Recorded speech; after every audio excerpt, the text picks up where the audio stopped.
আসসালামু আলাইকুম, আশা করি সবাই ভালো আছেন। আপনারা হয়তো অনেকেই জানেন যে আমাদের গতকালকেই লাস্ট কুরিয়ার করা হয়ে গেছে। এখন আমরা যে অর্ডারগুলো নিচ্ছি, যারা ঈদের পর নিতে ইচ্ছুক তাদের অর্ডারগুলো নিচ্ছি। দেখেন, এটা প্যাকেট করা হয়ে গেছে, আমি আপনাদেরকে দেখাচ্ছি।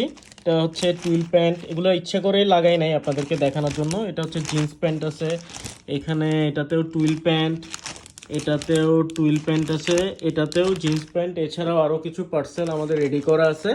সো আলহামদুলিল্লাহ, আমাদের ঈদের যে টুইল প্যান্টগুলো ছিল, দেখেন জাস্ট এই কয় পিস আছে। এটা হচ্ছে অ্যাশ কালার, 39-40 কোমরের হবে। এটা হচ্ছে অলিভ কালার, 31-32 কোমরের হবে। এটা নেভি ব্লু কালার, 31-32 কোমরের হবে।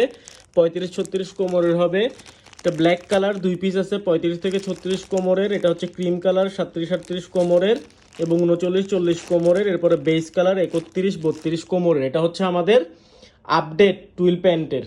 তো আপনারা যারা ঈদের পরে নিবেন বা ঈদের পরে নিলে সমস্যা হবে না, তারা আমাদেরকে অর্ডার দিয়ে রাখতে পারেন। তবে অবশ্যই ডেলিভারি চার্জটা আমাদেরকে অ্যাডভান্স করে রাখবেন। ঈদের পরে যেই দিনই আমাদের কুরিয়ার খুলবে সেই দিনই ইনশাল্লাহ আমরা কিন্তু আপনাদের পার্সেলগুলো পাঠাই দিব। হয়তো বা 25 বা 26 তারিখ স্টেট ফার্স্ট চালু হবে বলে ওনারা অফিসিয়ালি নোটিস করছেন। কিন্তু দেখা যায় কি, আমাদের দেশে তো দেখা যায় 25 তারিখ খুললেও যারা রাইডার থাকে তারা ছুটি শেষ করে